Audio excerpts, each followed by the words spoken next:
마태복음 28장 1절로 20절의 말씀입니다. 갑니다. 안식이 다 지나고 안식 후 첫날이 되려는 새벽에 막달라 마리아와 다른 마리아가 무덤을 보려고 갔더니 큰 지진이 나며 주의 천사가 하늘로부터 내려와 돌을 굴려내고 그 위에 앉았는데 그 형상이 번개 같고 그 옷은 눈같이 이거늘 지키던 자들이 그를 무서워하여 떨며 죽은 사람과 같이 되었더라. 천사들에게 말하여 이르되 너희는 무서워하지 말라.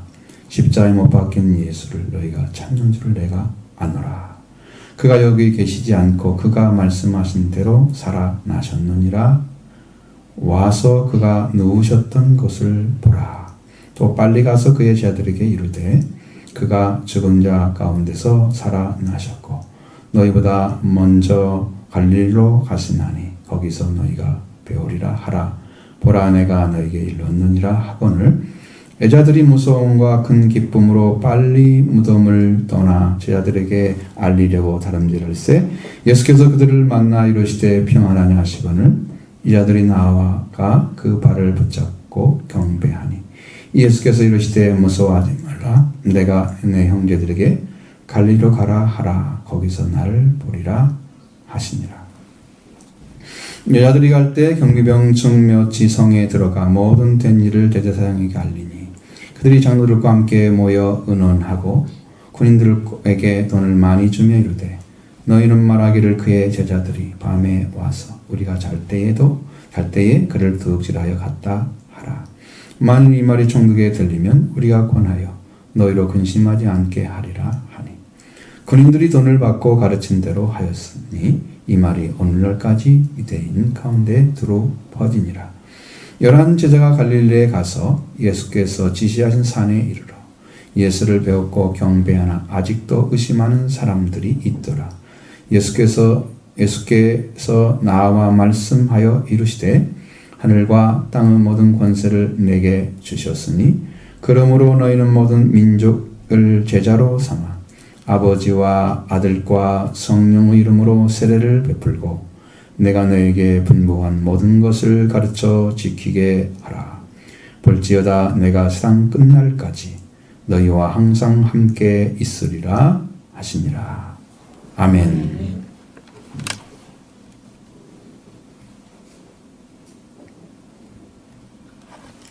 성경에 이제 부활이란 말이 있습니다. 근데 부활이라는 말이 헬라어로는 아나스타시스라고 되어 있습니다. 네. 영어로 오면 레저렉션을 사용하는데 그것은 소생이란 말이 풀어져 있습니다. 소생은 부활과 다른 거죠. 전혀 다른 것입니다. 그것도 예수의 부활에 대해서도 써 있고요. 최후의 심판에 일어날 전 인류의 부활에 대해서도 써 있습니다. 그래서 이 부활이라는 게 뭐냐? 그러면 부활의 정의를 여러분이 이제 한번 들으셔야 되는데 다시는 죽는 일 없는 썩지 않을 영체로 다시 살아나는 일. 이게 부활입니다. 죽는 일이 없고요. 썩지도 않아요. 영체가 되는 거예요.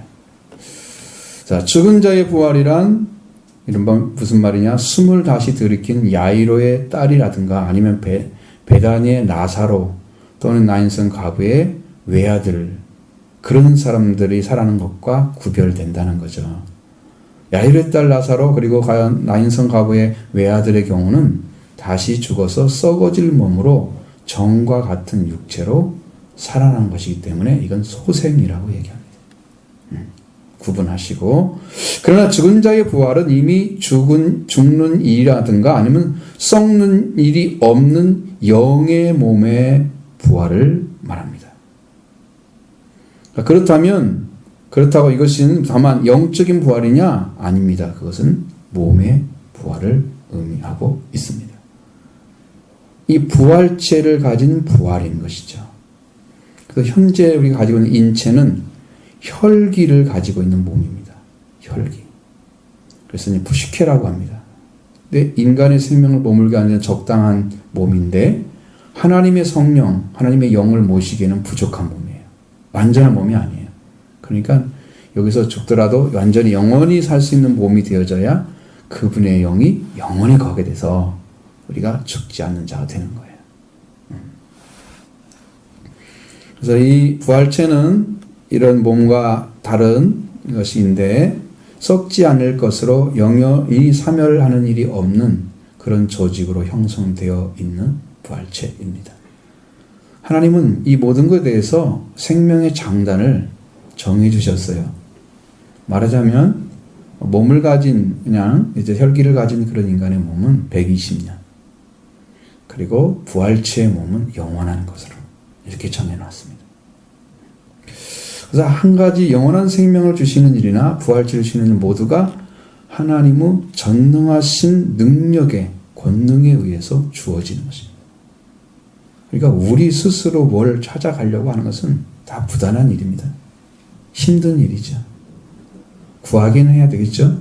주셔야 되기 때문에 그냥 받는 자리에 서는 게 제일 중요한 것이고, 현재의 불완전한 몸의 불완전성이 모두 제거된 영체의 몸이 된다. 영체, 영의 몸.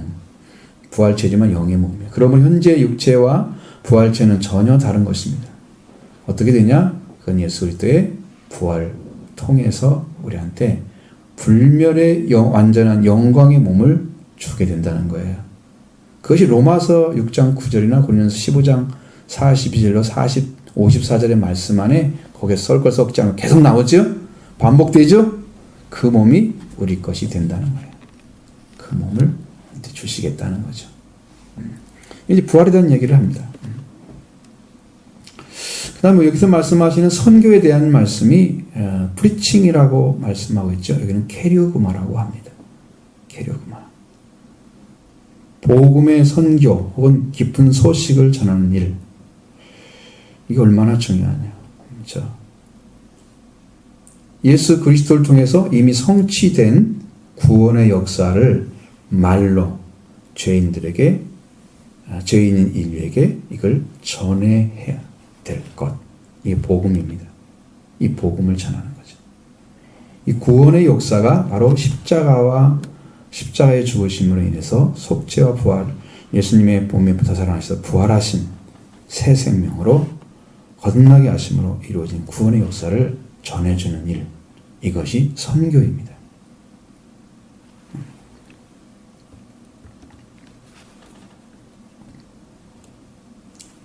이거를 위해서 부르심을 입은 증인들이 있습니다. 그 증인들에 의해서 성령의 권능과 확신으로 공공연하게 선포되는 그 역사를 지금 이루고 있습니다. 마지막 지금 선교가 이루어지고 있다고 합니다. 근데 어떤 사람들을 조사해 보니까 이 땅에 선교가 마지막 끝나는, 그러니까 오지까지 다 들어가서 선교가 끝나는 때가 2023년이래요. 그러니까 예수님도 내가 온 땅의 복음을 다 전파돼야 그때야 끝이 오리라 그랬잖아요. 그러니까 실상은 그날이 정확히 그날일지는 모르지만 가까웠다는 건 확실합니다. 여러분 세대 안에 분명히 이루어질 거예요. 저는 제 세대 안에 이루어진다고 생각하고 있습니다. 아주 가까웠어요. 그러니까 옷을 빨리 입어야 되는 거죠. 옷 벗은 자는 못 들어갑니다. 거기 안에. 여러분 자꾸 또 찾아야 됩니다. 뭐 이렇게 적당히 있어서 될 일이 아니죠.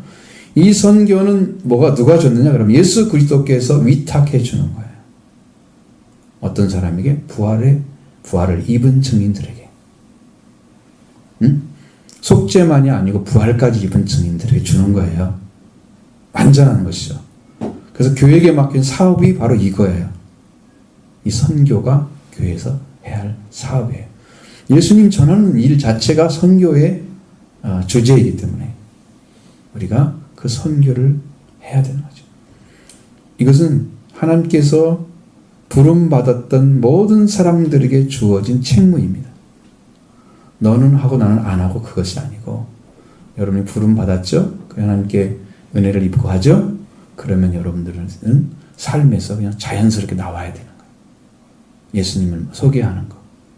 그러니까 그것을 믿든지 안 믿든지 예수 믿으세요. 이 말은 해야 되는 거예요. 입에서 그 말이 자연스럽게 여러분 입에서 나와야 되는 거예요. 고백하셔야 돼요. 다른 사람한테. 그걸 증거할 때 여러분도 확신이 생깁니다. 더 깊이 들어가면 이제 내가 경험한 예수를 알려주면 되죠. 내게 오셨던 예수님.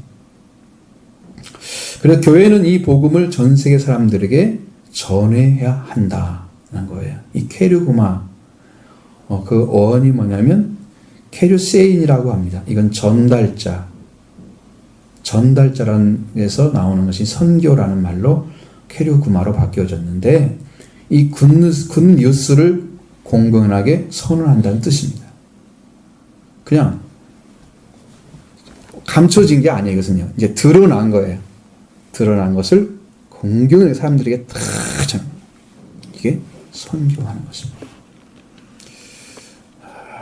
이 말은 히브리어 카라라는 말에서 나온 거예요. 부른다, 외친다는 말이에요. 그리스어로서는 이 케르구마가 한 60회 성경에 쓰여져 있습니다.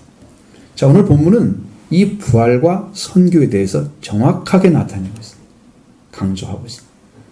부활과 선교에 대해서 마태복음을 통해서 하나님께서 우리에게 전해주는 말씀을 오늘 전하려고 하는 것입니다. 안식이 다 지나고 안식 후 첫날이 되는 새벽에 막달라 마리아와 다른 마리아가 무덤을 보려고 갔습니다. 1절로 4절을 같이 보도록 하겠습니다. 안식일이 다 지나고 안식 후 첫날이 되려는 새벽에 막달라 마리아와 다른 마리아가 무덤을 보려고 갔더니 큰 지진이 나며 주의 천사가 하늘로부터 내려와 돌을 굴려내고 그 위에 앉았는데 그 영상이 번개 같고 그 옷은 눈같이 희건을 지키던 자들이 그를 무서워하며 떨며 죽은 사람과 같이 되었더라. 아멘. 자, 예수님은 6월절이 되기 전에 이미 돌아가셨습니다. 그 안식일은 하루 종일 예수님의 시체는 무덤에 있었습니다. 안식이 다 지나고 안식 후 첫날이 되려는 새벽에 막달라 마리아와 다른 마리아가 무덤을 보려고 갔다. 이것은 예수님은 6월절에 돌아가셔서 6월절도 완성하시고 안식일에 쉬셔서 안식일도 완성하시고 그리고 안식 후 첫날에 살아나신 것입니다. 예수님 다 이루셨어요. 그러니까 안식하는 자들은 뭐라고 그래요? 자기 일을 쉰다 그러죠. 히브리서 4장에 안식하는 자들은 자기의 일을 쉬느니라. 일이 끝나야 쉬죠. 그래야 안식이죠, 그게. 그러니까 여러분의 일이 없어지면, 여러분에서 예수님이 이루어진 그 은혜를 통해서 여러분이 할 일이 없어지면 그게 쉬는 겁니다, 이제. 여러분 믿는 것만 할 일이 남아 있는 거예요. 그것은 그냥 누구나 다 해야 될 일이죠. 그래서 예수님이 두 가지를 다 이루셨다. 그리고 안식 후 첫날 부활하신 것입니다. 이게 비밀스러운 거예요. 마태복음 21장에서 예수님이 숨질 때에서 나타난 그 다른 복음서에 기록되어 있는 내용이 기록되어 있는데요. 여기서 써서 예수님께 돌아가실 때에 성소 휘장이 둘로 찢어진 것 다 나옵니다. 근데 바로 내용이 다른 복음서에 대한 다른 내용이 땅이 진동하며 바위가 터지고 무덤들이 열리고 자던 성도들이 몸이 많이 일어났다 하는 기록. 이런 기록은 성경에 없죠. 다른 데는. 다 특징이 있습니다. 그 기사들마다 특징이 있는데 구체적으로 누가 장한 자 가운데서 일어났는지는 기록이 되어 있지 않죠. 예를 들어서 뭐 아브라함이나 뭐 다윗이나 이렇게 살아났다 그런 말이 없다는 거죠. 감춰져 있다는 거예요. 그러니까 예수님의 부활 후에 그들이 무덤에서 나와서 거룩한 성에 들어가서 많은 사람에게 보였다. 사람들은 알아봤겠죠? 그런데도 누군가는 말하지 않았습니다. 누군지 말하지 않는 것은 우리가 알아야 할 필요가 없기 때문에 말씀하지 않는 거예요. 그리고 백부장과 그와 함께 예수님을 지키던 자들이 지진과 그 일어난 일을 보고 심히 두려워했다 그랬습니다. 다른 성경에는 지진이 났단 말이 없거든요. 근데 이 기록을 볼 때 지진이 났단 말이 한 가지 근거가 있습니다. 그것은 왜냐하면 여러분 십자가 골고다 언제 섰죠? 그 다음에 뭐가 흘러져요? 예수님이 창을 딱 찔르니까 피와 물이 나왔다 그랬잖아요. 그 피와 물이 저 골고다 밑에 있는 예레미야 동굴 안에 있는 벅기에 떨어지려면 지진이 일어나서 여기를 뚫어주지 않으면 못 흘러 들어가요. 그러면 속죄가 안 이루어지는 거예요. 그래서 이 기록이 너무 중요한 거예요. 그 지진이 났단 말에 다 무너질 정도로 지진한 게 아니고 그 사람들이 다 그 자리에 서가지고 지진이 일어났는데도 막 하나님의 아들이었다 이렇게 어떻게 증거를 해요? 도망가지 다.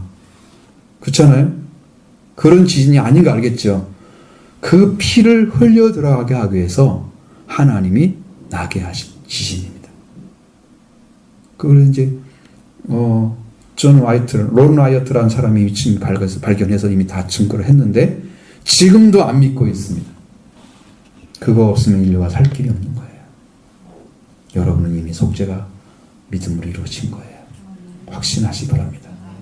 이미 주셨는데 여러분 확신으로 주님께 받아내면 될 것이 되는 거예요. 이미 주님은 다 이루셔서 죄가 없어졌어요. 근데 나는 여전히 죄가 있는 건 뭐냐면 죄로 느껴진 것은 여러분이 주님이 주신 은혜를 그렇다고 믿어드리지 않기 때문에 이것을 느끼지 못하는 감지가 안 되는 거예요. 다 이러신 줄로 믿습니다. 아멘. 확신하십시오. 아멘. 절대로 강요가 아니에요. 이건 믿음인 거예요. 아멘. 믿음으로 보는 거예요. 믿음으로. 자, 이 기록이 중요한 거 말씀드리고 누가복음에서 백부장은 그리스도의 죽음을 보면서 하나님께 영광을 돌렸다 그랬죠. 그러면서 이 사람은 정령 의인이었다 이렇게 말씀했죠. 고백입니다. 여기서는 그걸 보면서 하나님을 그보다 심히 두려워했다 그랬습니다. 그 지키던 자들, 예수님 부장과 그와 함께 예수님을 지키던 자들이 지진과 일어난 일들을 보고 심히 두려워하며 여러분 그 일들이 막 벌어지는 사건이 그 자리에서 보통 사람들이 수없이 달려가지고 십자가에 죽어서 처형당했을 텐데 오직 예수님만 그런 일이 드러난 걸 보면 심히 두려울 수밖에 없는 거죠. 많은 경험이 있는 백부장이 그걸 아는 거예요. 다른 사람의 죽음과 전혀 달라. 이루어진 일이 지금까지 본 바 없는 정말 하나님의 아들이라고 그러는데 정말 하나님의 아들이었다는 고백이 스스로 나오게 되는 그 얼마 아는 시간 동안 있었을 거 아니 가서요. 예수님 그 모시고 오는 시간이 많이 없어서 서너 시간밖에 안 될 텐데 그날 돌아가시려고 끌고 갔잖아요. 그리고 언덕으로 그리고 서너 시간 그 타는 시간 얼마나 걸리겠어요. 그죠? 매달리는 시간 얼마 안 걸리겠죠? 그 다음에 매달려가지고 그 이런 밤이 캄캄해지는 어둠이 되고 이런 일들이 지금까지 본 적이 없는 일이 벌어진 거예요. 갑자기 지진도 일어나요. 깜짝 놀라잖아요. 이분은 보통 사람이 아니에요. 하나님의 아들이에요. 분명하게 확신을 한 거예요. 이분은 복받은 사람입니다. 그걸 보고 알았다는 거예요. 물론 옆에 달리는 강도도 유명한 강도 한 분도 주님의 의를 인정했잖아요. 그래서 그님의 나라에 들어갔잖아요. 거기서 십자가에 달리면서 예수님은 사람을 생명을 구원하시는 거예요. 그러나 예수님을 섬기면서 갈릴리로부터 따라온 많은 여자들이 거기서 멀리서 바라보고 있습니다. 그 중에 막달라 마리아와 또 야고보와 요세보 어머니 마리아와 세베대 아들들 어머니도 있었다. 이게 마리아라는 말이 그 당시에는 그 이름이 굉장히 흔한 이름이었어요. 저물어서 아리마대 요셉이 이제 왔습니다. 곧 이제 밤이 되려고 하니까 그 자리에 무덤에 들어가지 않고 십자가에 매달리는 것은 유대 법이 아니라고 말씀드렸죠. 그는 예수님을 따르는 자였다. 누가복음에 의하면 그는 하나님의 나라를 기다리는 자라고 기록하고 있습니다. 빌라덕에 가서 예수님의 시체를 달라고 합니다. 그리고 깨끗한 세마포로 싸서 바위와 판 새 무덤에 넣어두고 다른 성경에는 자기의 무덤이라고 얘기하는데 여기는 그런 말들이 전부 빠졌어요. 누가복음이나 마태복음에 빠졌어요. 부다의 무덤에 들어간 것처럼 나와 있습니다. 큰 돌을 굴려서 문 앞에 놓고 갔다. 여기도 역시나 향품이나 향유를 발랐다는 기록이 없습니다. 누가복음에도 없습니다. 그러면 뭐가 유효하다는 거예요? 향품과 향유는 언제 발랐어요? 향유를 깨트린 그 여자 때 뭐라고 그랬어요, 예수님이? 나의 장사를 위해서. 분명히 말씀하셨죠? 복음이 전해지는 때 곳마다 이 여자를 말 전하라. 그랬죠? 이미 다 향유를 발랐던 거예요. 그러니까 다시 바를 필요가 사실은 없었던 거죠. 그래서 이런 성경이 나오면 반드시 주님이 이미 다 발라졌다고 말씀하십니다. 특별히 향유를 바를 이유가 없어요. 물론 시신이기 때문에 좀 씻을 필요는 있겠죠. 더럽고 뭐 이런 것도 흙이랑 아니면 뭐 먼지, 피 같은 거 많이 묻어 있겠죠. 이런 찌꺼기를 씻어서 이 세마포로 쌓아야 할 필요는 있겠지만 향품을 바를 필요는 없었다는 얘기예요. 이렇게 합니다. 그래도 거기서 막달라 마리아와 다른 마리아가 무덤을 향하여 앉아 있었다라고 기록하고 있습니다. 그들은 예수님에 대해서 한층 더 사랑하는 마음이 남아 있었다는 건데, 그건 무덤을 향한 그들의 마음입니다. 예수님에 대한 마음입니다. 62절에 이하에 보면 그 이튿날은 준비일 다음 날이다. 여러분, 준비일이면 뭐가 돌아와요? 절기 아니면 안식이 돌아와요. 그럼 여기는 안식일도 되죠. 6월절 다음 날이잖아요. 그죠? 그러니까 이게 지금 준비일 다음 날 이렇게 되면 뭔 날이어야 돼요? 안식일이어야 돼요. 그럼 뭐가 돼야 돼요? 쉬하잖아요. 그런데 쉬지 않았다는 얘기를 하기 위해서 그들을 안식일 다음 날이라고 표현을 해준 거야. 안식일을 범한 사람이 아니라는 거죠. 그들은 믿지 않는 사람이기 때문에 안식일을 범한 게 아니라는 사실을 이야기하는 거예요. 그래서 안식일 다음 날이라는 말을 사용해 주고 있는 거예요. 참 지혜롭잖아요.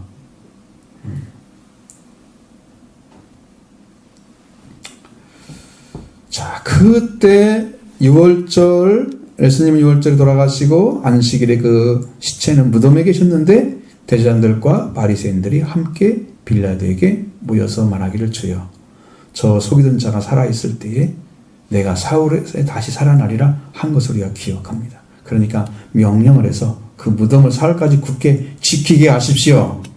그의 제자들이 와가지고 시체를 도둑질하고 백성에게 말해서 그가 죽은 자 가운데 살아났다 하면은 그의 소금이 전보다 더 클 것입니다. 이렇게 얘기를 하는 거죠. 그래서 빌라도가 경비병을 데리고 가서 굳게 지키라 명령을 내렸습니다. 그래서 돌로 임봉한 그 무덤을 지키기 시작하는 거예요. 그리고 드디어 안식일이 다 지나고 안식 후 첫날 되는 새벽에 막달라 마리아와 다른 마리아가 무덤을 보려고 갔습니다. 예수님을 보러 간 거예요. 무덤을 향하여 갔습니다. 분명히 알 수 있는 것은 예수님을 만나러 간 것 같지만 사실은 예수님의 시체를 향하여 간 것입니다. 그들은 부활을 믿고 간 것이 아니었습니다. 그들은 시체에 묻은 그 무덤을 향하여, 예수님의 시체를 향하여 달려간 겁니다. 그들이 갔을 때 큰 지진이 나며 주의 전사가 하늘로부터 내려와서 돌을 굴려내고 그 위에 앉아 있는 모습을 봤습니다. 거기서 지진이 났다고 써있죠. 그 형상이 번개같고 그 옷은 눈과 같이 휘어졌다. 근데 그것을 보고 지키던 자들, 무덤을 지키던 자들, 그 경비병들이 그를 무서워하여 떨며 죽은 사람같이 되었다 하는 기록이죠. 이렇게 그들이 무덤에 갔을 때 근친한 주의 천사가 하늘로부터 내려서 돌을 굴려서 그 위에 앉아있는 모습은 예수님이 이미 부활되게 하시는 하나님의 영광과 그 능력이 강하게 임했다는 것을 보여주고 있는 거예요. 승리자의 모습을 보여주고 있는 거예요. 무덤이 열려 있잖아요. 그리고 돌 위에 앉아 있잖아. 야, 끝났어. 선언하는 것 같죠, 마치. 응? 예수님의 부활 이미 끝났어. 그런 모습처럼 딱 앉아 있는 거야. 돌 위에. 봐라. 무덤에 갇혀 있는 거 아니야. 예수님이 살아난 거야. 다 보여주고 있어. 무덤에 갇혀 있는 것이 아니라 무덤을 열고 살아나신 주님을 나타내주고 있습니다. 또 주의 천사가 돌을 굴려는 다음 그 다음 돌에 앉은 모습은 이미 살아나신 예수님 마치 증언하신 천사가 그곳에 앉아 있는 거예요. 그 형상이 번개 같고 그것이 눈과 같이 휘었습니다. 주의 천사 나오는 빛, 옷, 그 옷의 색깔, 흰색, 그 천사의 권능을 보여주는 거예요. 얼마나 강력한 천사들이 왔는지. 아마 이것은 잘 모르지만 성경에 가브리엘이나 미가엘은 군대 천사인데 같은 천사들이 왔을 거예요. 저그만 그런 기능하는 천사가 아니고 강력한 능력을 가진 천사가 왔을 거예요. 그래서 그곳에서 무덤을 지키던 자들이 천사를 보고 그를 두고 무서워하여 떨며 죽은 사람같이 되었다. 그들이 얼마나 떨었느냐? 너무 무서워서 매우 심히 벌벌 떨었다. 원어로 보면 그렇게 돼 있어요. 심히 벌벌 떨었다. 막 손이 막 보일 듯이 막 몸이 막 다 전신이 다 떠는 거예요. 얼마나 무서웠겠어요. 불신자들은 천사에 대한 개념 자체가 없잖아요. 영적인 세계에 대한 개념 자체가 없잖아요. 그들이 무서워서 덜덜 떨고 있는 거죠. 그들은 죽은 사람이 되었다는 말은 떨면서 단 한 발도 숨만 쉴 뿐이지 움직일 수가 없는 상태를 얘기하는 거예요. 지금 한 발자국도 움직일 수가 없었습니다. 무덤을 지킨 자들은 산자와 죽은 자를 심판하실 자 앞에 스스로 무너지고 만 것입니다. 빌라도는 경병이 여기 있으니 힘대로 굳게 지키라고 명령했지만 그들의 힘은 주님의 천사들의 권능 앞에서 부활되신 예수의 시체를 지켜보는 그 지켜내는 것은 불가능한 것이었습니다. 사람이 하나님의 권능 앞에 설 수가 없는 것이죠. 그리고 여자들에게 천사들이 말을 합니다. 5절로 7절을 같이 보겠습니다. 천사가 여자들에게 말하여 이르되 너희는 무서워하지 말라. 십자가에 못 박히신 예수를 너희가 찾는 줄을 내가 아노라. 그가 여기 계시지 않고 그가 말씀하신 대로 살아나셨느니라. 와서 그가 누우셨던 곳을 보라. 또 빨리 가서 그의 제자들에게 이르되 그가 죽은 자 가운데서 살아나셨다고 너희보다 먼저 갈릴리로 가시나니 거기서 너희가 배우리라 하라. 보라 내가 너희에게 일렀느니라 하거늘. 아멘. 주의 천사는 믿지 않던 경비병에게는 아무 말도 하지 않았죠? 그냥 모습만 보여준 거예요. 그런데 그렇게 됐어요. 자, 그들과 다르게 무덤을 찾아온 여자들에게 대하는 태도가 분명히 보여지는데 너희는 무서워하지 말라 하는 거예요. 자, 여러분 무서움이라는 것은 상대방이 압도하는 위력이 있기 때문에 그 무서워하는 거예요. 나를 압도하는 어떤 힘이 있기 때문에 두려움이 마음이 약해져갖고 막 떨고 있는 모습이에요. 주의 천사는 그 형상이 번개하고 옷은 흰 눈과 같이 되었다. 그러니까 경비병들은 압도할 만한 강력함에 그 마음이 약해져서 같은 두려움을 느끼고 있었다는 것을 보여주는, 그 두려움이 매우 심히 벌벌 떨 정도로 죽은 자와 같이 될 정도로 그렇게 되었는데 천사들에게는 뭐라고 해요? 너희는 무서워하지 말라. 이 여자는 예수님을 찾아온 자들이었기 때문에 무서움이 되지 않고 안심하라고 말하고 있습니다. 무서워할 이유가 없죠. 천사가 여자들에게 이어서 말합니다. 십자가에 못 박힌 예수를 내가 찾는 줄 아노라. 이 자들은 십자가에 못 박힌 예수님을 찾고 있었다는 거예요. 그 예수님은 죽음으로 무덤에 갇혀있는 분이셨습니다. 이들의 소망은 부활의 소망이 아니었고 그들의 믿음은 십자가에 못 박힌 예수님을 향해 있었다는 거죠. 아직도 예수님의 고난과 죽음에 속해져 있는 신앙을 찾으려고 발버둥 치는 사람들, 예수님은 이미 십자가 부활을 이루셨는데 지금도 거기를 향해서 가는 사람이 있는 거예요.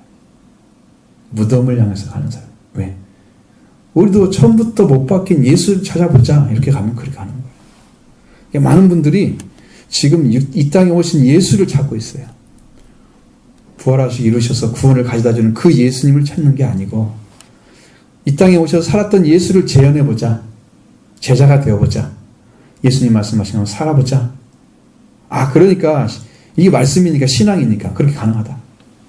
근데 예수님이 원하셨던 것은 그러한 예수님의 육적인 삶을 다시 재현하는 삶이 아니었습니다. 그들에게는 예수 그리스도가 완전한 복음이 되셔서 전해지는 캐리그마, 선포가 중심이었다는 거죠. 그것과 전혀 다른 생각을 가진 사람이 지금은 많이 있다는 것이에요. 성경의 말씀과 전혀 다른 위치에 서 있는 것입니다. 여러분들 신앙이 아직도 땅에서 고난당하신 예수 그리스도를 찾는 자가 되는 것은 아닙니다. 되어서는 안 됩니다. 그럼 아직도 무덤을 향해 가고 있는 여자들과 신앙이 똑같은 거예요. 생명을 주시려고 부활되신 예수 그리스도를 향해 있어야 됩니다. 이미 속죄를 이루시고 부활되신 예수 그리스도를 내가 믿습니다 고백해야 됩니다. 그분이 여러분을 살리는 거예요. 천사가 너희가 십자가에 못 박힌 예수님을 찾는 줄 내가 안다고 말했다. 그렇죠? 십자가에 못 박힌 예수님은 돌아가신 예수님이십니다. 이 지상에서 고난당하셔도 하신 예수님을 찾는 것과 같이 우리도 고난당한 예수님을 찾아가는 것이 아닌 것이요. 그 고난을 알고자 하는 거죠. 그리고 이 땅에서 다른 생명을 위해서 우리가 고난을 당하는 거죠. 그렇게 사는 거예요. 예수님이 십자가를 대신 질 수 있는 건 아니에요. 자기 십자가를 지라고 그랬지 예수님이 십자가를 지라고 하지 않았어요. 각자가 질 십자가 있다고 예수님 말씀하셨어요. 그거예요.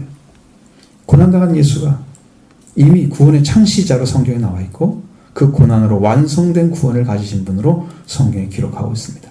히브리서 2장 10절에 그러면 만물이 그를 위하고 또한 그로 말미암은 이가 많은 아들들을 이끌어 영광에 들어가신 이래 그들의 구원의 창시자를 고난을 통하여 온전하게 하심이 합당하도다. 만물을 창조하신 이, 만물을 운행하신 이이신 하나님의 구원자, 구원의 창시자 예수 그리스도가 고난을 통해서 완전하게 되었다. 고난은 죽음을 가리키죠. 그 죽음을 통해서 부활하셨다는 것이 완전하게 됐다는 것이죠. 죽음에 그대 있다면 완전한 게 아니죠. 그래서 예수님이 죽음을 통해서 고난을 통해서 완전하게 부활이 이루어진 그분이 뭐다? 하나님의 많은 아들들을 이끌어서 영광에 들어가게 하시는 그 일을 행하시는 분이신데 그분이 구원의 창시자란 말이죠. 구원을 시작하신 분이란 말이죠. 예수 그리스도가 구원을 시작하신 분이에요. 그러니까 그분을 향해서 가는 거예요. 우리가 구원을 완성하신 예수를 향해서 가는 것입니다. 그분을 믿는 것입니다. 그분이 여러분을 구원하시는 거예요. 근데 골고다 언덕에 또 가보려고 영적으로 찾아가는 거 아니죠. 시작하긴 주님은 우리를 위해서 고난받으신 예수 그리스도 그를 통해서 구원을 받고 그로 인해서 감사하고 감사하는 성도가 되길 원하는 게 주님의 목적이에요. 주님의 뜻이에요. 할렐루야. 이렇게 되기를 원합니다. 천사가 또 소개합니다. 그가 여기 계시지 않고 그가 말씀하신 대로 살아나셨느니라. 와서 그가 누우셨던 것을 보라. 예수님의 부활되심에 한 가지 중요한 단서를 확인시켜 줍니다. 그거 뭐냐? 그가 여기 계시지 않고 그가 말씀하신 대로 살아나셨다 하는 것입니다. 그가 말씀하신 것이 이루어졌다고 하는 겁니다. 그러면 구약의 약속의 말씀도 이루어져야 완성되잖아요. 그 예수님이 하신 말씀이 이루어졌어요. 그건 뭐예요? 하나님의 말씀이라는 뜻입니다. 하나님이 구약에 하신 말씀과 같다는 거죠. 그게 이루어진 거예요. 구약의 약속이 이루어져서 속죄와 부활이 이루어진 것처럼 우리 말씀드렸지만 신약에서 예수님이 구원의 약속을 이루어가고 계셨다는 거예요. 구약의 약속을 갖다 신약에서 이루어가고 있었던 것이죠. 구약의 말씀이 완전하게 이루어져서 인류에게 구원이 주어진 것입니다. 이 세상에 오신 예수 그리스도 예수님 속죄와 부활을 이루어가는 과정을 예수님이 직접 말씀하시고 말씀하신 대로 이루어가셨고 그래서 예수님이 하신 말씀은 곧 하나님의 말씀입니다.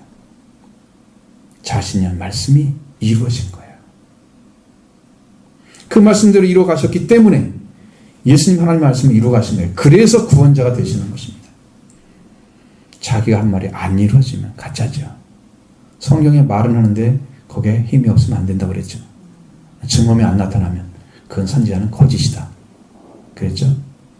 예수님은 당신이 하신 말씀이 이루어지도록 했습니다. 거짓이 아니죠. 그 여기 계시지 않고 그가 말씀하신 대로 죽은 자가로부터 살아나셨다고 천사가 여자들에게 밝히 말합니다. 그리스도의 부활되셨음을 전해주고 있습니다.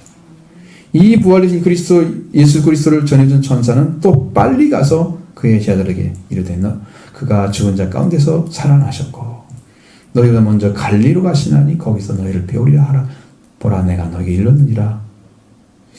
그 천사들이 지금 제자들에게 그 여자들이 빨리 가서 전해주라고 예수님께서 부활되심을 빨리 전해주라고 좀 이야기하고 있는 거잖아요. 그가 죽은 자 가운데 살아나셨다고 하는 것을 제자들에게 알려주면 그들을 어디로 가게 하려고? 갈릴리로 가게 하려고. 육신을 가진 인간은 걸으려면 한참 걸려야 하잖아요. 그렇죠? 대략 3일 정도 걸려야 되는 상당히 긴 날짜란 말이에요. 하루 만에 갈 수가 없는 거예요. 길이 좋은 길이라면 지금 몇 시간 만에 가겠죠? 차를 타고. 지금 시간이 아니잖아요. 그러니까 그들은 빨리 출발을 해야 돼. 예수님은 그냥 영체이기 때문에, 부활체이기 때문에 그냥 가면 돼요. 그렇게 제한테 빨리 좀 가서 얘기하라. 빨리 가라. 갈릴리에서 내가 만날 거다. 그런 이야기를 계속해서 하시는 거예요. 갈릴리로 가게 하시려고 빨리 가서 얘기하라고 지금 이야기하는 거죠. 그럼 제자들이 예수님을 만나야 하는 산에 가야 하기 때문에. 사실은 예수님께서 제자들에게 직접 가셔서 만나 주셔도 되는데 그렇게 하시지 않으셨다는 거예요. 여자들이 먼저 예수 그리스도가 부활되셨다는 것을 천사로부터 받았다고 하고 그걸 제자들이 그 소식을 듣게 되면 제자들의 마음이 어떨까요? 지금까지 안 믿던 사람 중에서 내가 봤어, 무덤도 봤어, 천사가 말했어 하는 말을 다 들었을 때 엄청난 충격을 받겠죠. 깜짝 놀라겠죠. 그래서 마음이 일어설 것입니다. 부활에 대해서. 나도 부활의 주를 만나야지 준비할 거죠. 그 준비를 시키기 위해서 예수님이 가서 만나지 않고 여자들을 통해서 전해주게 하는 거예요. 쟤들 얼마나 보호하시는지 알겠죠. 엄청 보호하시는 거예요. 충격 주지 않으시려고. 꼭 이렇게 하십니다.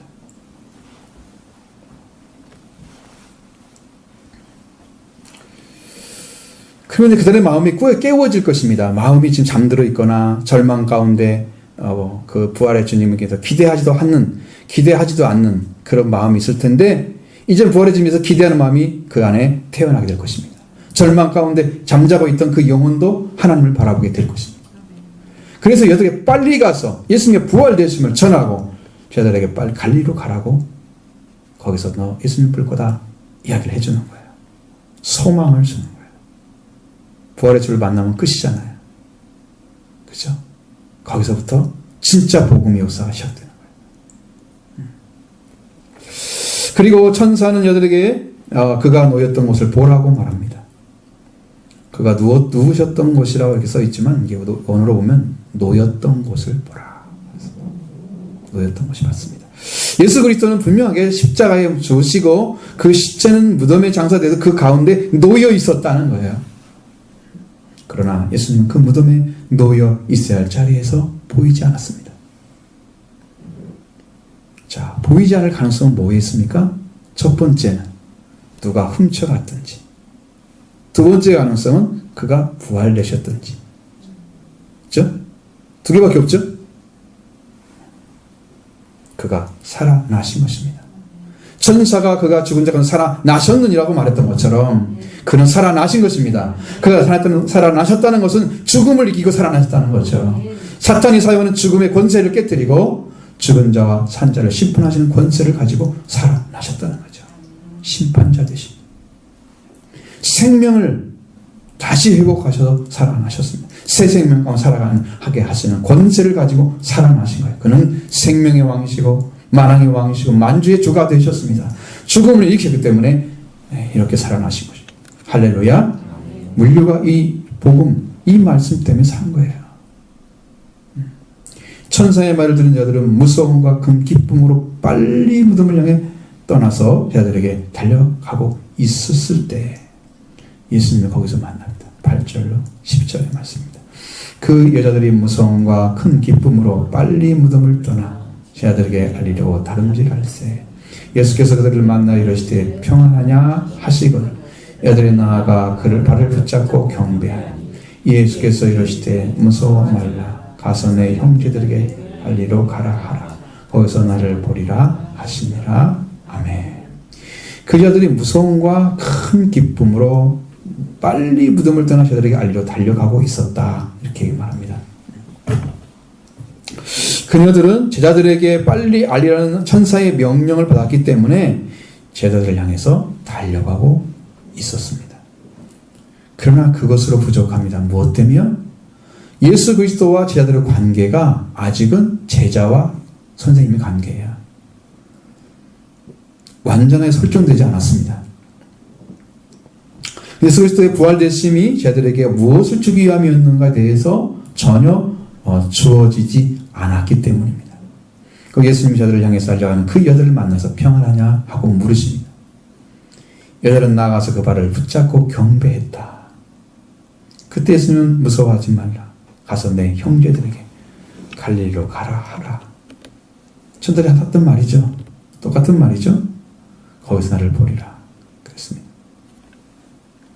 놀랍고도 놀랍게도 예수님이 저들을 향해서 제자들이라 말하지 않고 형제들이라고 말을 하고 있습니다. 자, 예수님의 형제는 예수님과 같은 피를 가진 자죠. 예수님의 부활은 제자들을 제자에서 형제로 바꿔 놓으신 것입니다. 예수님의 부활을 함께 소유하는 형제가 된 것입니다. 이 제자들은 예수님의 육적인 형제가 아니라 영의 형제, 하나님의 가족이 되었습니다. 요한복음 20장 17절에도 말씀하고 있습니다. 예수가 이르시되 나를 붙들지 말라. 내가 아직 아버지께 올라가지 못하였노라. 너는 내 형제들에게 가서 이르되. 똑같으죠? 다른 말씀이 너는 여기 더 붙여서 내가 내 아버지 곧 너희 아버지, 내 하나님 곧 너희 하나님께로 올라간다 하라. 분명히 예수님은 내 아버지 너희 아버지라고 말씀하고 있습니다. 완전한 부활이죠. 형제들입니다. 그러니까 형제의 약속 받은 사람, 또 친구의 약속 받은 사람들, 또 아들의 약속 받은 사람들, 종류가 많습니다. 신부의 약속을 받은 사람들 또 있습니다. 형제의 약속이 으뜸이죠. 히브리서 2장 11절에 거룩하게 하시는 이와 거룩함을 입은 자들이 다 한 큰에서 났다고 말씀하고 있습니다. 그러므로 형제라 부르기를 부끄러워하지 아니하시고. 이 말씀과 같이 거룩하게 하시는 이는 예수 그리스도이시고 거룩하게 함을 입은 자들, 이들은 부르심을 받고 하나님께 구별하신 사람들입니다. 이 둘 다 한 근원, 하나에서 태어났다. 하나가 누굽니까? 여호와 하나님 자신이지. 예수님을 태어난 것처럼 마치 태어난 것처럼 설명하지만 그건 뭐 때문에 그래요? 육신으로 오셨기 때문에 태어난 것처럼 말씀하고 있는 거예요. 예수님 영으로 이미 계셨던 거죠. 둘 다 하나에서 났다. 자, 그렇게 말씀하셨습니다. 예수님은 사람이 되셔서 아들로 세상에 보내심을 받은 거룩하시는 일을 행하셨고, 그래서 제자들을 선택하셨고, 이 세상에서 불러내셔서 그들도 거룩하게 구별하셨습니다. 하나죠. 하나입니다. 예수님이 하나님께로 왔죠. 하나님께로 왔죠. 그리고 그 하나님께로부터 온 예수님이 제자들을 불러서 하나님께 속한 자가 되게 하셨죠. 그래서 하나에서 태어난 거예요. 부름받은 자에 의해서 결정이 되는 겁니다. 누가 여러분을 부르느냐에 따라서 여러분 신앙이 결정되는 거예요. 여러분 영적으로 예수 그리스도가 불렀으면 여러분 예수님의 제자가 되는 거예요. 부름받으셔야 합니다. 부름받으셔야 됩니다. 부름받기를 소원하셔야 됩니다. 부름의 상을 향해 달려가는 거지 우리 신앙이 다른 거 아니에요. 영광이 부름받은 그 부름 때문에 달려가는 그게 영광인 거예요. 나를 하나님께 불렀기 때문에 이 인생 살아가는 동안에 그 일을 실행하면서 그게 살아가주는 그 삶이 주님의 영광을 올려드리는 거예요. 그럼 어떤 일을 시키는가? 시시때때로 하나님 명령하신 말씀을 순종하면 그 일을 하는 거예요. 선교를 불렀으면 선교를 하는 거예요. 목회자를 불렀으면 목회자를 하는 거예요. 이게 하는 거예요. 여러분 평신도로서 하나님의 교회를 섬기라고 했으면 섬기는 거예요. 그게 하나님 부르시는 거예요. 확인이 돼야 됩니다. 예수님 우리를 불러내셔서 그래서 형제 회복이 일어났어요. 형제 회복이 일어났어요. 이 형제들에게 주는 권세가 사도의 권세입니다. 제자들이 나중에 사도가 다 됐죠. 부활해 주는 형제로 회복되기 때문에 주는 것이죠. 그래서 형제를 향해서 갈릴리로 가라고 명령합니다. 부활되신 예수님은 시공간을 초월해서 가기 때문에 바로 가실 수 있으지만 제자들은 걸어야 하기 때문에 그런 한참을 걸어가요. 오랜 시간을 걸어가야 됩니다. 그래서 빨리 출발하라. 왜 글로 가라는지는 성경에 목적을 말하지 않아요. 그런데 가야 돼요. 우리도 부활신 예수 그리스도를 만나야 됩니다. 영적인 만남. 오늘 성령으로 오셔서 여러분 만나 주시고 계십니다. 오늘 예수님의 완전한 속죄하심 믿고 속죄를 받고 부활하신 예수님 믿고 부활되셔서 거듭나게 하셔서 새로운 씨앗을 받아서 영생의 열매, 예수 그리스도의 열매가 맺어서 거두게 될 줄로 믿습니다. 여러분 안에 이루어져야 할 진리입니다. 지금 주님이 다 이루셨어요. 그리고 여러분 영으로 오셔서 지금 전해지고 있습니다. 이 씨앗을 받으시면, 여러분 10년 안에 받으시면 여러분도 태어나게 될 줄로 믿습니다. 자, 그리고 11절로 15절의 말씀. 경비병 중 몇 사람이 예루살렘에 들어가서 모든 대제사장에게 알렸던 그 말씀부터 시작합니다. 같이 봅시다. 여자들이 갈 때에 경비병 중 몇이 성에 들어가 모든 된 일을 대제사장에게 알리니 그들이 장로들과 함께 모여 의논하고 군인들에게 돈을 많이 주며 이르되 너희는 말하기를 배자들이 밤에 와서 우리가 잘 때에 그를 도둑질하여 갔다 하라. 만일 이 말이 총독에게 들리면 우리가 권하여 너희로 근심하게 하지 않게 하리라 하니 군인들이 돈을 받고 가르친 대로 하였으니 이 말이 오늘날까지 유대인 가운데 두루 퍼지니라. 아멘. 자, 예수님의 말씀. 무덤을 지키던 제자들을 지켜서 제자들에게 예수님의 시체를 훔쳐가고 부활했다고 할 것이라는 생각을 제자들이 했죠. 이미. 그래서 빌라도에게 명령을 받아서 예수님의 무덤을 경비병들이 지키게 했습니다. 그러나 그 무덤을 지키는 건 실패했습니다. 부활을 막지 못했습니다. 문 여는 것도 못하도록 해야 되는데 문이 열려버렸습니다. 지진이 일어나가지고 막 움직여버린 거예요. 그 지진이 아마 그건 볼 수는 없지만 아마 천사들이 돌로 옮기면서 움직였던 것을 지진이라고 표현했을 거예요. 그러니까 원래 이것은 장정이 8명이나 이상 붙어야지 움직일 정도로 그렇게 무거운 거예요. 굴리는 거, 드는 것이 아니고 굴리기만 해도. 그러니까 아무나 이거 움직일 수 있는 게 아니에요. 여자들 둘이 가가지고 끔찍도 안 해요. 못 열어놨죠. 그러니까 이 문제가 지금 생겼기 때문에 이번에는 경비병 중에 몇 사람이 예루살렘에 들어갔죠. 성을 향해 갔죠. 모든 된 일을 대제사장들에게 고백합니다. 알립니다. 그러니까 그들이 장로들을 불러가지고 함께 의논을 하게 되는 거예요. 그리고 병변들에게 돈을 많이 주고 말합니다. 너희는 말하기를 그 여자들이 밤에 와서 우리가 잘 때 그를 도둑질에 갔다 하라. 그 이 말이 총독에게 들리면 우리가 권하여서 너희로 근심하지 않게 하리라고 안심을 시킵니다. 총독에 있었던 경비병들이 무덤을 지켰는데 제자들이 이 경비병을 이기고 예수님이 시체를 훔쳐갔다? 그걸 막지 못했다? 누가 책임져야 돼요? 경비병이 책임져야죠. 그러니까 거짓말을 해야 되는데 돈을 주면서 하니까 말을 못하겠죠. 돈 받고 나서 그렇게 한 것처럼 마치 말을 하겠지만 그건 분명히 경비병들은 생각에는 아니 우리가 경비병이 힘이 가장 세고 무기도 있는데 제자들이 뭘 어떻게 훔쳐가 그걸 밤에 잔다고? 몇 명이 둘러싸여 있는데 그걸 훔쳐가게 놔둬? 말도 안 되는 얘기거든요. 그러니까 그 말을 빌라도 듣고는 믿지 않을 거거든요. 분명히 죄를 물을 거예요. 경비병 데려와! 해가지고 이놈들 진통을 지키고 분명히 할 거란 말이죠. 내가 우리들이 안심시킬 테니 걱정하지 마. 이것 때문에 한 겁니다. 그리고 빌라도한테 얘기했겠죠. 또 거짓말을 하고 있는 거죠. 자, 그래서 군인들은 돈을 받고 가르친 대로 합니다. 이 말을 마태복음을 기록됐던 그때까지도 유대인 가운데 두루 퍼져 있었다 한 거죠. 마태복음이 주후 60년에서 70년 사이에 기록되어 있다고 얘기합니다. 그때까지도 다 이 소문이 아직도 없어지지 않고 있다는 거죠. 여러분, 이렇게 잘못된 소식이 전해지는 것은 오랫동안 소문이 남아있어요. 그 진짜가 전해지는 것은 정말 힘들어요. 부활하신 주님을 만나고 부활을 전하는 건 정말 힘들어요. 영적인 일이기 때문에. 그때까지 이런 소식이 유대인 가운데 바닥에 퍼져 있었다. 거짓된 소식이요. 오래 가요. 그러니까 올바른 기록을 기록해 놓아야 합니다. 그래서 말씀이 기록된 거예요. 이런 일까지 다 알려주는 거예요.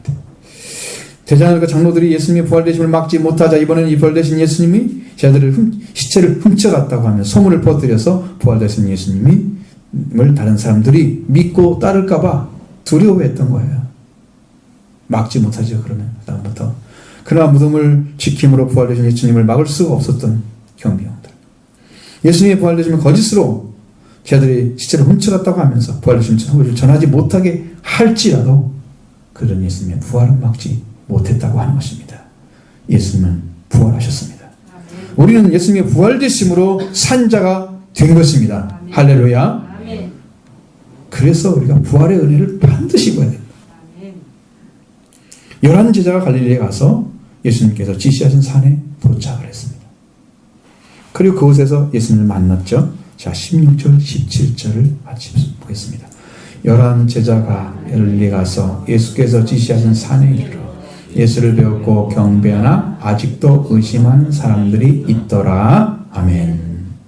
자, 갈릴리에 예수님께서 지시하는 산이 있었다는데 제자들은 알고 있었습니다. 근데 그 산이 어떤 산인가를 말하지 않고 있습니다. 산상수훈을 줬던 산인가? 아니면 부활의 모습을 보였던 변화산인가? 어떤 산인가? 학자들에 의하면 고린도서 15장 6절에 말했었던 그 500여 형제에게 동시에 보이셨다. 일시에 보이셨다. 그 동시에 보이셨던 그 산이 바로 거기일 거다. 신학자들 중에 일부는 그렇게 말을 합니다.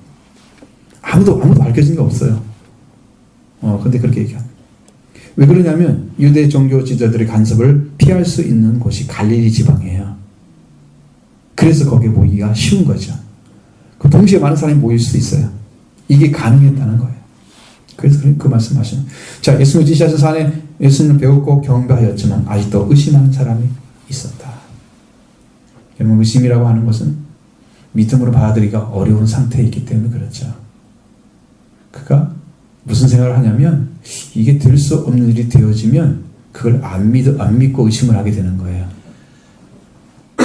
내 생각을 뛰어넘는, 내가 이만큼 생각했는데 이걸 뛰어넘는 이야기를 하면 나는 그걸 의심해요. 이게 믿을 수 있어? 이게 믿을 수 있는 거야? 못 믿는 거야?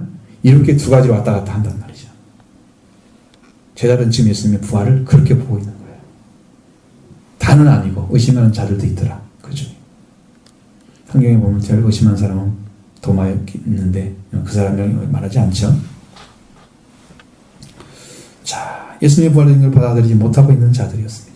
그 예수님은 그들에게 다른 말씀을 주시지 않고 마지막으로 지상 최후의 명령인 선교에 대해서 말씀해 주고 있습니다. 18절 20절 말씀 같이 보겠습니다. 예수께서 나와 말씀하여 이르시되 하늘과 땅의 모든 권세를 내게 주셨으니 그러므로 너희는 가서 모든 민족을 제자로 삼아 아버지와 아들과 성령의 이름으로 세례를 베풀고 내가 너에게 분부한 모든 것을 가르쳐 지키게 하라. 볼지어다 내가 산 끝날까지 너희와 항상 함께 있으리라 하시니라. 아멘. 자, 예수께서 나와 말씀하여 이르시되 이 말씀 예수님께서 제자들을 향해서 단단히 고정해서 말씀하셨다는 뜻을 가지고 있습니다. 나왔다는 뜻이 그 말입니다. 예수님이 나왔다는 말은 그냥 예수님이 그들에게 이르시되 이렇게 말하지 않고 나와 이 말 쓰잖아요. 이것은 예수님이 단단히 고정해서 말씀하다. 이 말씀은 반드시 지켜야 된다. 그렇게 하신 거예요. 고정해서 단단히. 이 말씀은 지나가면 안 되는 거야. 그래서 이 말씀이 지상 최고의 명령이라고 이야기합니다. 이 말씀을 감당해야 된다는 거죠. 부활되신 예수님은 저희들에게 하늘과 땅의 모든 권세를 내게 주셨으니 라고 말합니다. 이 권세는 엑수시아를 가리키고 있습니다. 분명히 주셨다고 그랬죠? 받은 거잖아요. 하늘과 땅의 권세를 받은 거죠. 주신 분이 있으니까 받은 거죠. 엑수시아의 특징은 사법적 권능이 있지만 늘 어떤 위치냐면 특별한 지위와 명령과 함께 사용되는 단어입니다. 그러니까 특별한 분명히 위치가 있고요. 지위가 있어요. 그 위치. 그 사람이. 그러니까 엑수시아를 했다 그러면 그것은 나에게 하나님께서 부여해 준 게 있다는 거예요. 나를 그 위치에 세웠다는 거죠. 위치에 나를 그 안에 서도록 했다는 거예요. 그러니까 주님이 그 자리에 세워졌다는 것은 주님께서 부활하셔서 완성하셨기 때문에 예수 그리스도는 그 하나님께 주신 모든 권능과 권위를 다 가질 수가 있었던 거예요. 이 완성된 주님이, 구원을 완성시킨 그 주님이 이 세상 끝날까지 너희가 함께 있을 거니까 너희는 이렇게 내 말을 지켜라. 내가 함께 해줄 거다. 하늘과 땅의 권세가 나에게 주셨다. 걱정하지 마라. 예수님이 단단하게 그들에게 명령하고 있는 거예요. 이게 놀라운 이야기입니다. 생명을 바쳐서 일해야 될 그런 위치에 저를 세우시고 예수 하나님께서 주신 그 권능, 권위를 가지고 이야기하시는 거예요. 하늘과 땅의 모든 권능은요, 보이는 하늘을 말하는 게 아니고 보이지 않는 하늘, 그 다음에 여기 땅 다스림, 이게 뭐예요? 이게 임금이 갖는 권능이에요. 하늘도 다스리고 땅도 다스리는 권능이에요. 이것이 부활하신 예수님께 온 거예요. 뭐였다는 거죠? 왕으로 다시 회복되었다는 거예요. 완전한 왕으로 회복됐다는 거예요. 하늘과 땅을 다스리는 그 왕으로. 그렇게 주신 거예요. 그 권능을 주셨습니다. 이 권능을 주시면 하나님이십니다. 속죄를 해주시고 부활되셔서 이제 인류의 구원자가 되셔서 지상 최후의 명령을 내리시고 계신 예수 그리스도께 하나님께서 하늘과 땅의 모든 권능을 내어 주신 것입니다. 그래야 되는 거죠. 그분이 구원했으니까 그분이 다스려야 되죠. 자기 백성을 자기 죄에서 구원할 자 예수라는 이름이 이루어진 거예요. 자기 백성이 다 구원받고 그에게 다스림 받는 거예요. 땅에서도 마찬가지고 하늘에서도 마찬가지고. 그러니까 얼마나 감사해요. 예수님 구원이. 얼마나 감사해요. 20절 하반절에 보면 내가 세상 끝날까지 너희와 항상 함께 있으리라. 예수님의 가진 권능으로 복음을 전하는 자들을 지켜줄 거다. 내가 너희와 함께 있을 거다. 예수님이 영으로 고난을 받으십니다. 오셔서 우리가 고난받으면 거기서 같이 고난을 받으십니다. 그러니까 그 위로를 아는 사람은 생명 바쳐서 복음을 전합니다. 그걸 가르쳐주는 거예요. 19절의 선교 명령, 예수님의 선교 명령은 먼저 처음에는 너희는 가서 먼저입니다. 가라고 하시는 것은 보내신 분의 명령입니다. 어떻게 하라는 거예요? 계속해서 전진하고 가라는 거예요. 뒤로는 가면 안 되는 거예요. 어떻게만 해야 돼요? 앞으로만 가야 되는 거예요. 어딜 향해서 갈까요? 모든 민족에게로 가야 되는 거예요. 모든 민족에게. 자, 청교자들에게 명령하시는 모든 민족을 향해서 가야 됩니다. 그러니까 그들은 다양하게 복음을 전했을 거예요. 여러분이 스페인에 가면 산티아고 있잖아요. 응? 산티아고가 세인트 야코보라고 그러는데 야코보, 제이콥. 그걸 이제 그 스페인어로 산티아고가 되는 거예요. 산티아고가 야고보가 갔던 길이에요. 순교했던 길이에요. 야고보가 거기에서 복음을 전했어요. 그러니까 유대인들, 그 스페인 사람들 야고보를 잊지를 못해요. 그리고 와가지고 죽었잖아요. 헤롯에게. 근데 성경에 기록이 안 돼 있어요. 그것이. 그 산티아 길이 만들어졌어요. 820 몇 킬로인가 만들어졌어요. 프랑스로 시작해서 가는 길. 그 순례길이에요. 근데 그 이제 대부분 순교 천주교 사람들이 많이 걸어가는데 개신교도 걸어간 사람이 있습니다. 목사님도 한번 갔다 오셔서 책을 쓴 것도 있어요. 자요. 그 사람이 우리 성경에 안 기록되어 있으니까 아무나도 안 갔을 거다 생각할 수 없죠. 그거 간 거예요. 그래서 나중에 시신을 거기 갖다 묻었다 그래요. 스페인 사람 달라고 해가지고. 야고보의 무덤은 스페인에 있습니다. 도마는 인도에서 복음을 전했다 그래요. 순교했다고 합니다. 우리가 기록되는 성경이 너무 많아요. 다 찾아내면 어느 부분은 있어요. 근데 아예 이름이 없는 자들은 어떻게 갔는지 몰라요. 사실은. 중요하게 기록하기 때문에 역사에도 남아있잖아요. 분명히 베드로도 여러분 성경 보셨죠? 다 알잖아요. 갔잖아요. 로마도 가고 스페인도 가고 인도도 가고 다른 나라도 갔을 거예요. 또 아프리카도 가고 아마 다 갔을 거예요. 하나님께서 보내시는 그곳에 가서 권능을 가지고 성령의 권능을 가지고 복음을 전했을 것입니다. 그게 가라는 거예요. 언제까지 가냐? 끝까지 가라는. 끝까지 가면 어디가 나올 거예요? 처음 간 곳이 나오겠죠. 그렇죠? 이 끝이 와야 주님이 오신다 말씀하셨습니다. 그리고 그들이 가서 뭘 하느냐? 제들이 가서 주님께서 제들에게 명령하시니 민족을 향해 가서 그들로 제자를 삼으라고 말씀하고 있습니다. 제자가 아니었던 사람, 복음을 전해서 복음을 전하는 자여 좋은 관계가 만들어져서 그리고 그 사람이 최후에는 그 사람의 가진 복음을 그대로 받아들여서 담는 자가 되게 하고 그렇게 해서 제자가 삼아지는 거예요. To be disciple이라고 있어요. To be disciple. 되게 한다는 거죠. 제자가 되게 하라. make란 말도 씁니다. To make a disciple. 그러니까 이거 제자를 만들어라. 이 두 가지 다 들어있으니 이 말에 삼는다는 거예요. 제자는 제자가 만드는 겁니다. 예수님께 가르침 받은 제자가 만드는 거예요. 이건 뭘로 와야 되냐? 지금은 영으로 와서 가르쳐줘야 다 할 수 있습니다. 여러분도 부름 받으면 소명을 다하기 위해서 소명받은 분에게 충성을 다합니다. 그래서 제자가 되는 거예요. 예수님과 함께해서 얼마나 불철주야 노력하고 기도하겠습니까? 성경을 읽겠습니까? 부름 안 받으면 내가 그걸 잘 모르니까요. 거기에 대해서 충성하지 않습니다. 스스로 찾아가는 일밖에 못하잖아요. 그래서 잘 안 되는 거예요. 여러분 교회 왔으니까 이제 말씀이 들려지니까 여러분 부름 받는 이제 쓰기를 소원하시기 바랍니다. 그래서 제자가 삼아지면 여러분들이 이제 제를 통해서 주시는 말씀이 여러분 것이 될 것입니다. 그래서 예수님을 다 함께 만들면 여러분이 또 여러분의 후대 또 교회에 찾아오는 사람에게 복음을 전해서 제자를 삼아야 됩니다. 여러분이 해외에 나가지 못해도 지금 지역에서 해야 될 일이 그거예요. 그러니까 우리가 선교하도록 준비시킴으로써 하나님을 경배하는 것이다. 우리 목적이 바로 거기에요. 최후의 목적.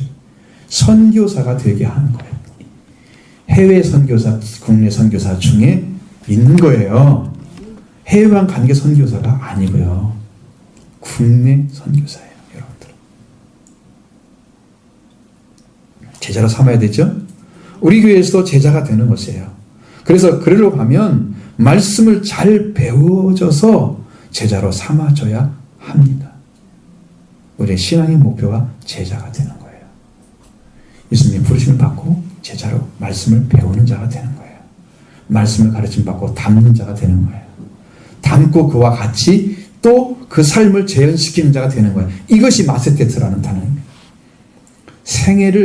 예수님의 생애를 재현하는 자, 예수님이 행했던 그 일을 그대로 행하는 자가 제자입니다. 똑같이 배웠기 때문에 똑같이 행하는 거죠. 사명은 다를 수 있지만 그러나 행함은 똑같습니다. 말씀의 지도 똑같습니다. 비전도 똑같습니다. 방향도 똑같습니다. 목적도 똑같습니다. 그 사람들이 다 가서 복음을 전한 자. 얼마나 멋진 교회입니까? 하나님이 이런 교회를 꿈꾸고 있는 거예요. 우리 교회를 통해서 하고자 해서. 지금 여러분이 훈련, 특훈을 받고 있는 거지. 응? 그러니까 열심히 참석하셔야 돼. 무조건. 그러면 다 돼요. 왜? 주님 하고자 하는 일을 해야 되기 때문에 그런 거죠. 이 복음을 주신 주님의 음성, 주님의 복음을 받아서 전하는 자를 통해서 부르시고 저와 여러분들을 지금도 부르고 계십니다. 그리고 오늘 이 음성이 여러분 들려지면 여러분이 가서 어떻게 해야 돼요? 제자가 되는 일을 해야 되겠죠. 제자 사명 가서 모든 제자를 삼아. 이게 첫 번째. 이 일은 복음 전하는 자들에게 맡겨진 거예요. 그래서 이 복음을 전하는 선교하는 선교사가 됩니다. 그리고 복음과 관계 있는 자 된 사람이 제자가 되도록 해서 그 첫 번째 뭐냐면 모든 민족을 삼아졌으면 두 번째는 뭘 해야 된다고요? 아버지와 아들과 성령 이름으로 세례를 베푸는 것입니다. 자, 예수 그리스도의 속죄와 부활 그 복음을 받은 사도들이 복음을 전해서 그들이 받아들인 자들, 그것을 받아들인 그 말씀을 받아들인 자들 제자가 되기를 결단하고 믿음으로 고백하고 따르는 자들 되었을 때 그들에게 세례를 베풀어 주는 거예요. 아버지와 아들과 성령의 이름을 삼위일체 하나님의 이름으로 세례를 베푸는 것은 우리의 구원은 삼위일체 하나님으로 받았다. 삼위일체 하나님의 역사로 나는 구원을 받은 자다. 이걸 공적으로 드러내는 것입니다. 그래서 세례를 받는 거예요. 제자가 되는 첫 번째 표가 세례. 제자가 삼아졌으면 나타나죠. 그리고 그들에게 내가 예수님께서 제자들에게 분부한 예수님이 가르쳐줘서 명령하셨던 말씀, 이게 분부한 것이에요. 자, 예수님께 제자들에게 분부했던, 예수님이 가르치면서 명령하셨던 말씀을 모든 것을 다 가르쳐서 그들에게 줘야 된다는 거예요. 그럼 제자들이 또 성경을 가지고 있지 않는데 뭘로 가르쳐요? 뭘로 가르칠까요? 당신 성경이 없었어요? 뭘로 가르쳐요? 성령이 오셔서 가르쳐줍니다. 내가 너희에게 말한 모든 걸 기억나게 하시리라. 진리의 성령이 오시면 다 가르쳐줍니다. 다 상담해 주십니다. 이 사람에게 뭘 전해줘야 돼요? 성령께서 말씀하셨습니다. 이게 전해주라. 다 심어줍니다. 다 살게 합니다. 능력 있게 만듭니다. 세워주는 거죠. 성령이 가르쳐주는 거예요. 성령 받지 않고 제자의 본분 다 할 수 없죠? 그래서 성령 받으라고. 누가 보면은 능력이 입혀질 때까지, 권능이 성령으로 올 때까지 성을 떠나지 말라고 말씀하시죠. 그래서 그런 거예요. 그것이 없이는 결론이 나오지 않아요. 제자를 또 나올 수가 없어요. 당시 성경도 없었는데 뭘로 가르쳐요? 그렇게 제자를 낳을 수 있는 방법은 한 가지밖에 없었다는 거죠. 오늘날은 성경이 있으니까 성령을 구하지 않아. 성경이 있다고 성경이 다 알아집니까? 아무리 읽어도 무슨 말인가 모르겠고 내 안에 영적으로 작용하지 않아서 양식이 되지 않고, 응? 그러니까 나는 그게 지금 많이 먹었는데 털털 굶는 거야. 맨날 철사하는 것처럼. 영이 이거 받아 먹어야지 영이 살찌는 거 아니에요.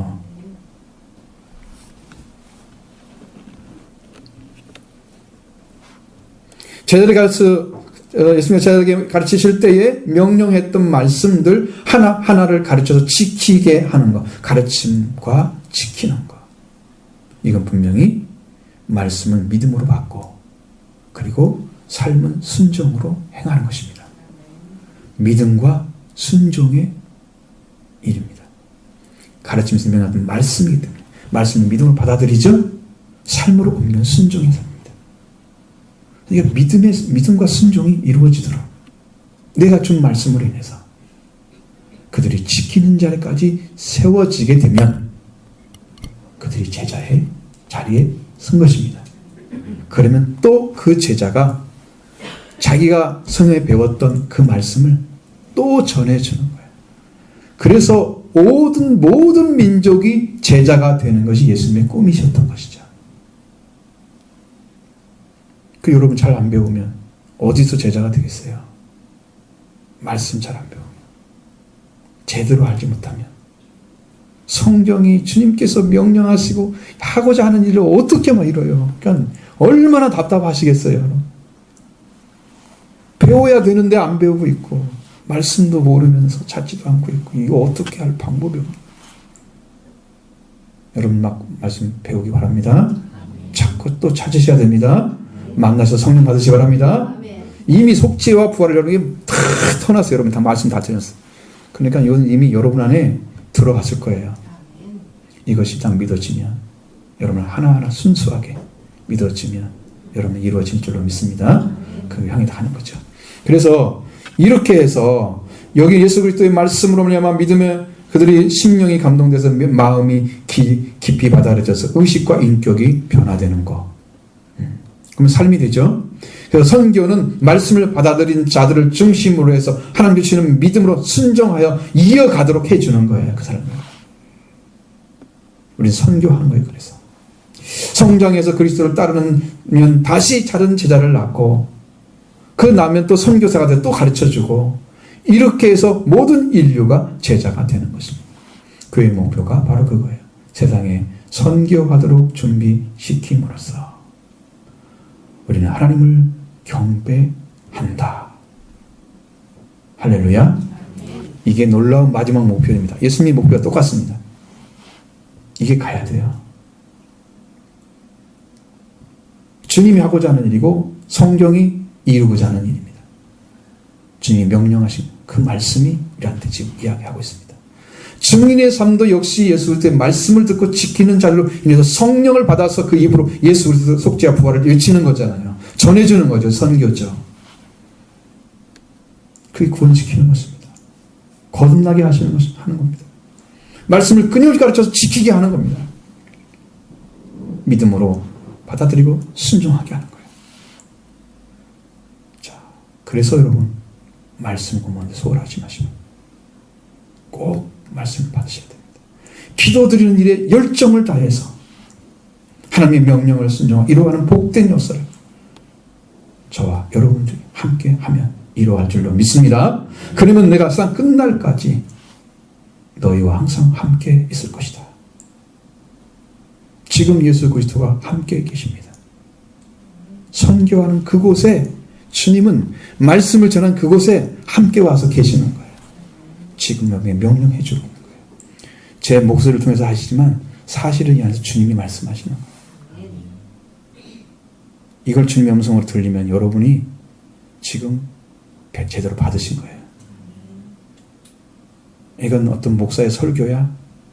이렇게 들은 사람은 인간의 말로 들은 거예요. 바울이 전했던 복음을 데살로니가 교회 보면 바울이 전한 복음을 사람 말로 듣지 아니고 하나님 말씀을 들었다. 그래서 저들이 은혜 받은 거예요. 큰 성령의 확신과 능력으로 왔다 그랬죠? 말씀이 들려지는. 그래서 이제 우리가 주님이 함께 해주는 이 선교 사역을 감당하면서 이 땅을 하나님께서 구원하시는 거룩한 교회가 이 땅에 되게 하실 줄로 믿습니다. 우리는 이것을 감당하기 위해서 세워진 교회입니다. 마지막 때 하나님의 목회가 이루어질 줄로 믿습니다.